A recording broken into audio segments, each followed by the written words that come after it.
Bonsoir mesdames, bonsoir mesdemoiselles, bienvenue à cette édition, bonsoir monsieur également, sur Numérica TV. Deux titres se partagent l'aventure de ce journal. On a repris à dispenser les cours à l'université de Kinshasa. Les professeurs ont décidé de suspendre leur mouvement de grève qui a paralysé pendant plus d'un mois les activités académiques à la colline inspirée. Les casques bleus étaient à l'honneur ce mardi 29 mai. La célébration de leur journée tombe en République démocratique du Congo dans le contexte particulier avec la polémique sur leur départ. Merci de continuer à nous faire confiance et vous aurez toujours raison. Les professeurs de l'université de Kinshasa ont suspendu leur mouvement de grève qu'ils observaient depuis 6 semaines, décision prise à l'issue de l'Assemblée générale tenue ce mardi. Selon eux, le gouvernement a pris en compte leurs revendications. 6 semaines, c'est beaucoup pour une année académique. Écoutez le professeur Kitombole Tchovu, président de l'Apukine, au micro de Tapi Lutulu. Après 6 semaines de grève, les professeurs de l'université de Kinshasa notent avec satisfaction que le gouvernement de la République a pris en compte leurs revendications, tout en saluant toutes les dispositions prises par le gouvernement en leur faveur. Les professeurs saluent enfin et se réjouissent de ce que les uns et les autres s'inscrivent résolument dans la ligne du respect du protocole d'accord du 13 octobre 2017.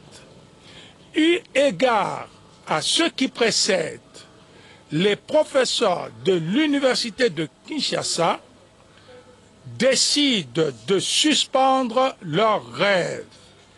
À partir de ce jour, toutes les activités académiques reprennent. La prochaine réunion est prévue pour le vendredi 15 juin 2018. On a célébré ce mardi 29 mai la journée internationale des casques bleus. Thème retenu, 70 ans de service et de sacrifice. Au quartier général de la MONUSCO à Kinshasa, Leila Zerougui, représentante spéciale du secrétaire général des Nations Unies, a présidé la cérémonie qui a connu la présence du vice-premier ministre, ministre des Affaires étrangères, Cheo Kitundu, accompagné de quelques autres membres du gouvernement, Mendi Moani, Théodore Chitoli. 70 ans des services, 70 ans des sacrifices, afin d'un seul objectif, à savoir maintenir la paix et la sécurité internationale. 70 ans avec 71 opérations de maintien de la paix à travers le monde. Des opérations qui tiennent compte des contextes particuliers de chaque pays, pour ne pas dire de chaque crise. Exemple concret, le cas de la RDC, avec différentes résolutions selon l'évolution de la situation. Il n'y a pas une autre organisation où des gens viennent de tous les coins du monde. Vous avez vu aujourd'hui des Ghanéens à côté de Uruguayens, Africains et Latinos, à côté de Asiatiques qui sont là et qui fêtent cette journée ensemble. C'est le symbole que nous appartenons à cette organisation qui est la nôtre, qui nous demande le sacrifice suprême, parfois, d'être déployé très loin de chez soi et peut-être laisser la vie et revenir dans un cercueil dans son pays. Du côté du gouvernement congolais, la RDC en tant que membre des Nations Unies a tenu à marquer de sa présence cette célébration. La démocratie du Congo est membre des Nations Unies, donc il est important que nous marquions notre présence pour la célébration de cette journée. Rappelez-vous, d'ailleurs, bientôt on est en train de célébrer la mémoire de Daga Barchod, rappelez-vous, qui est ancien secrétaire général des Nations Unies et qui est mort alors qu'il revenait de la RDC après sa 4e visite. Il a contribué efficacement au maintien de l'intégrité territoriale de la République démocratique du Congo et j'en profite effectivement pour lui rendre un grand honneur. Donc les Nations Unies ont joué un rôle important pour éviter la balkanisation de la République démocratique du Congo. 6 contingents au total ont défilé au cours de cette cérémonie, marquée par des discours, mais aussi et surtout par les dépôts de gerbes de fleurs en la place érigée en mémoire de 327 casques bleus tombés sur le sol congolais en plein exercice de leurs fonctions. La célébration de cette journée consacrée aux casques bleus tombe cette année en RDC dans un contexte particulier où le mandat de la mission onusienne fait polémique, c'est le moins qu'on puisse dire. Alors question, la MONUSCO devrait-elle poursuivre sa mission? Réaction au micro du Numérica TV. L'actuelle mission des casques bleus en RDC, c'est depuis 1999 que ça dure. Dès la MONUC déployée pour soutenir la mise en œuvre des accords de Sun City, jusqu'à la dernière résolution votée par les conseils de sécurité pour la MONUSCO, la présence onusienne en RDC est encore nécessaire dès l'avis de certains. On aurait aimé que cette force puisse partir si le pays était stabilisé, si le coin et les recoins du pays étaient sécurisés et que le peuple congolais se retrouvait dans la gouvernance de son pays. L'insécurité bat son record et comment on peut dire que la MONUSCO parte du Congo aujourd'hui? Pour ce qui est du départ de la mission onusienne, le gouvernement avoue y penser tant que l'efficacité de son action continuera à poser problème. La MONUSCO n'est pas venue s'établir à demeure dans notre pays. Elle est venue pour remplir une mission bien déterminée. Dès que cette mission est accomplie, effectivement, elle se redéploie. Mais il faut bien comprendre, nous sommes membres des Nations Unies. Donc c'est avec plaisir que nous recevons l'appui des Nations Unies. Mais la mission doit avoir disposer des moyens qui lui remplir sa mission efficacement et dans un laps. La MONUSCO partira, c'est sûr, c'est sa patronne qui l'affirme, tout en conditionnant la mission partira quand la situation se stabilisera. Une certaine opinion appelle au départ, madame, de... C'est normal, mais c'est normal. Mais c'est normal que la mission doit partir un jour. Et le plus tôt serait le mieux. Mais ce qui est important, c'est quoi? C'est qu'on fait partie, que la mission parte en laissant derrière un pays stable, uni et dans lequel les Congolais qui aspirent à la paix ont de l'espoir chez eux. La première réunion préparatoire de la tripartite SNSA CENI gouvernement a eu lieu hier, lundi, au ministère de l'Intérieur, malheureusement sans le comité national de suivi de l'accord. Il a été question d'examiner les matières qui feront l'objet des prochaines rencontres. Anita Kangoudia, Serge Mitelessi. C'est la salle des réunions du ministère de l'Intérieur qui a servi de cadre à cette rencontre de la tripartite. Malgré l'absence remarquable des membres du CNSA, les parties présentes se sont penchées sur les matières que la tripartite aura à traiter au cours de la prochaine rencontre. C'est dans ce cadre que nous avons reçu cet après-midi dans ce cadre de travail, aussi bien le gouvernement que le membre de la CENI. Étant donné qu'il n'y a pas de règles particulières, nous avons procédé à l'examen de matières prévues à la réunion préparatoire. Toutes les parties vont être mises à contribution jusqu'au jour très prochain de la tenue effective de la réunion tripartite. Peut-on réellement parler d'une tripartite alors que seules 2 parties sur 3 sont présentes? L'absence du CNSA ne pèse-t-elle pas sur la crédibilité de cette rencontre? L'absence du CNSA, nous l'avons constaté, mais c'est une absence passagère.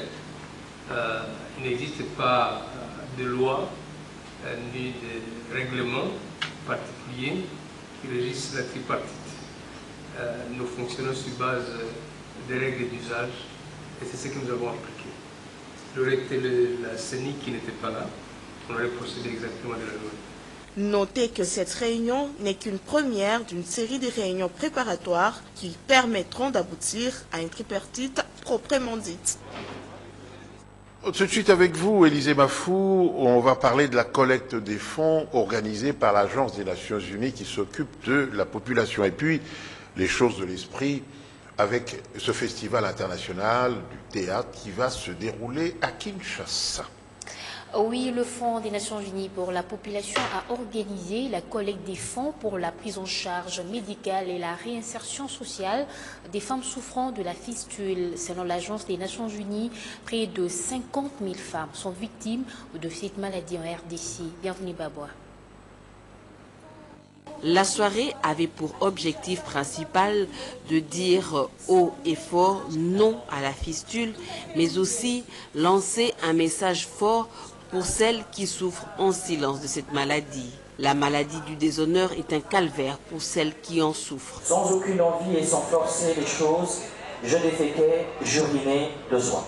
Mena bakaninga kolosomi bazongisango na kati na bikisami na tondi na esengo na pesi docteur Membonzo merci na équipe na babandimaki kosalisanga po ete nasalaki nazongela baaktivité nanga. Afin de redonner le sourire aux victimes, l'UNFPA et le gouvernement congolais ont organisé cette soirée de gala pour collecter des fonds pour assurer la prise en charge des victimes de la fistule. Parce que nous voulons redonner le sourire à toutes ces femmes qui souffrent dans leur chair, à toutes ces femmes qui ne demandent qu'un geste de solidarité. Et vous avez vu cette soirée de gala, elle est très belle. Et grâce à tous les partenaires, d'abord le gouvernement, nous allons pouvoir apporter le sourire à des milliers de femmes qui souffrent de fistules obstétricales. Le ministre du Genre a primé certaines hautes personnalités et sociétés qui ont posé un geste de générosité. Nous avons ceux qui ont déjà contribué et à qui nous allons remettre leur trophée parce que ils le méritent, ils ont cru en ces programmes et ils avaient déjà contribué. La fistule est une anomalie de connexion entre deux organes, à savoir le vagin et le rectum. En République démocratique du Congo, environ 50 000 cas de fistule obstétricale sont enregistrés chaque année.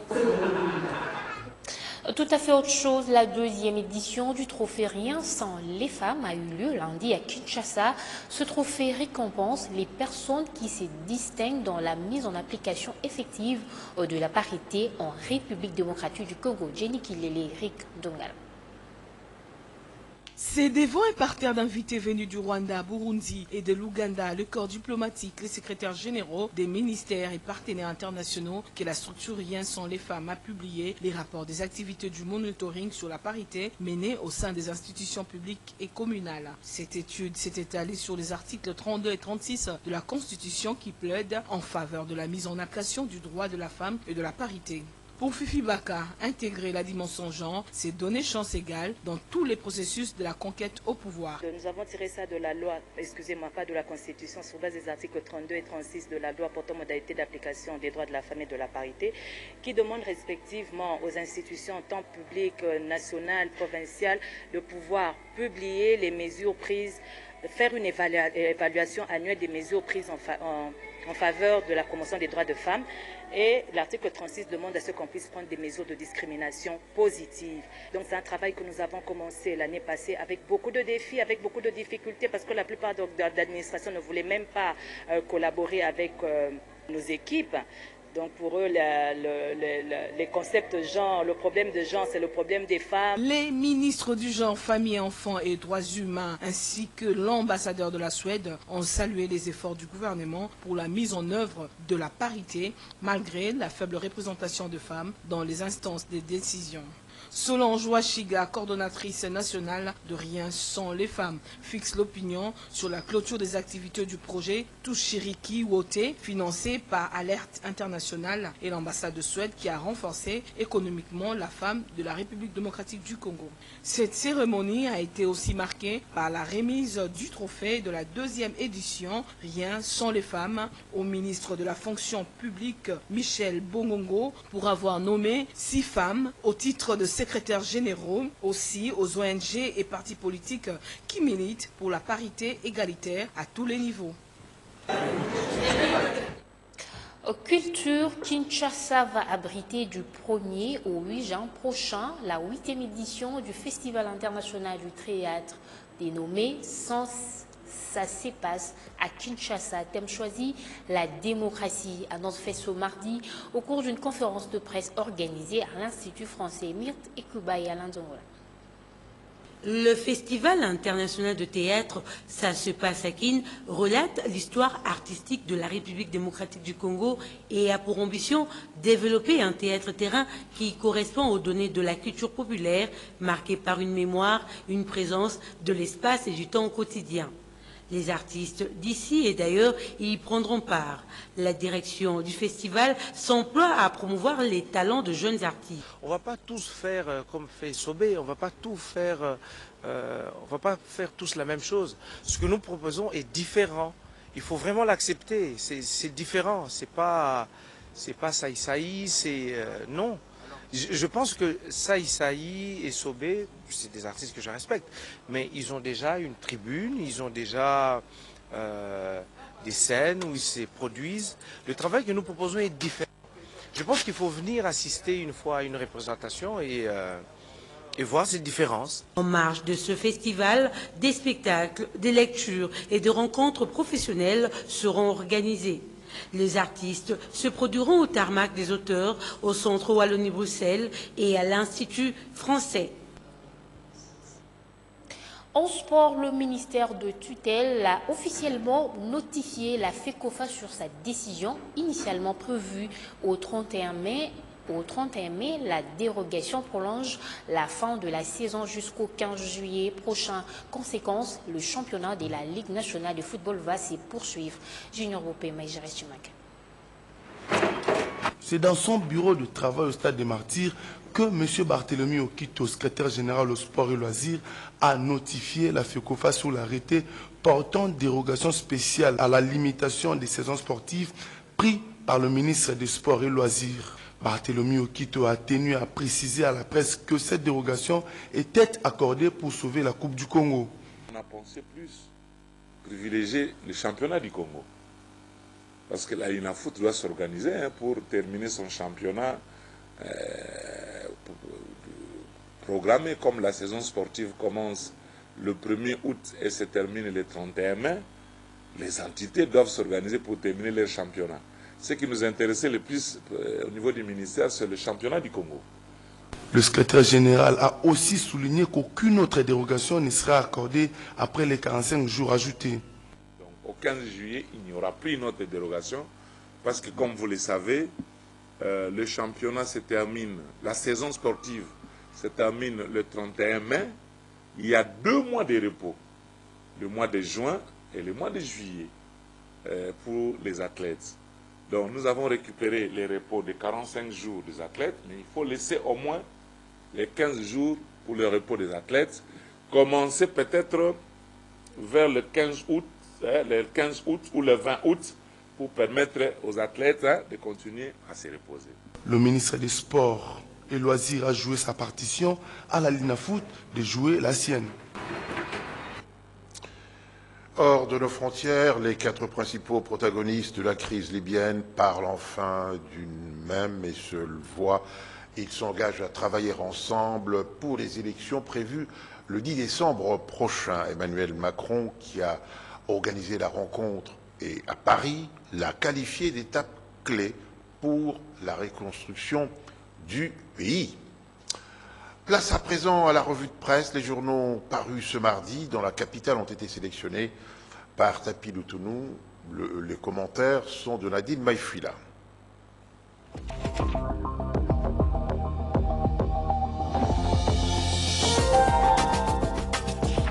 Le porte-parole du gouvernement était lundi devant les professionnels des médias. Selon le courrier de Kinshasa, Lambert Mende a donné la position du gouvernement sur la sortie médiatique du président français Emmanuel Macron et son homologue rwandais Paul Kagame.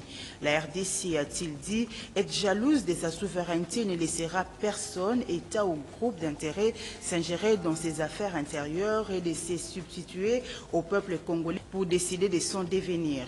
Les connivences, les combinaisons et les tentatives de dépossession des Congolais au profit des groupes d'intérêt extérieurs dans le but de promouvoir des besoins stratégiques de groupes d'influence en intelligence avec des prédateurs notoires dont certains ont par ailleurs déchiré de manière ostentatoire et sans sourciller le brevet de la démocratie dans leur propre pays ne saurait en aucune manière nous intimider ou avoir raison de notre détermination à poursuivre le combat engagé par notre peuple pour prémunir notre pays contre leurs appétits voraces. A ajouté Lambert Mende, indique la prospérité, d'où son appel à la résistance populaire. Le porte-parole du gouvernement ajoute Forum des As s'est indigné que la France et le Rwanda aient échangé sur la RDC en son absence et a réitéré la demande de Kinshasa au gouvernement angolais, français et rwandais de lui fournir des détails et attend leurs réponses respectives avant d'en tirer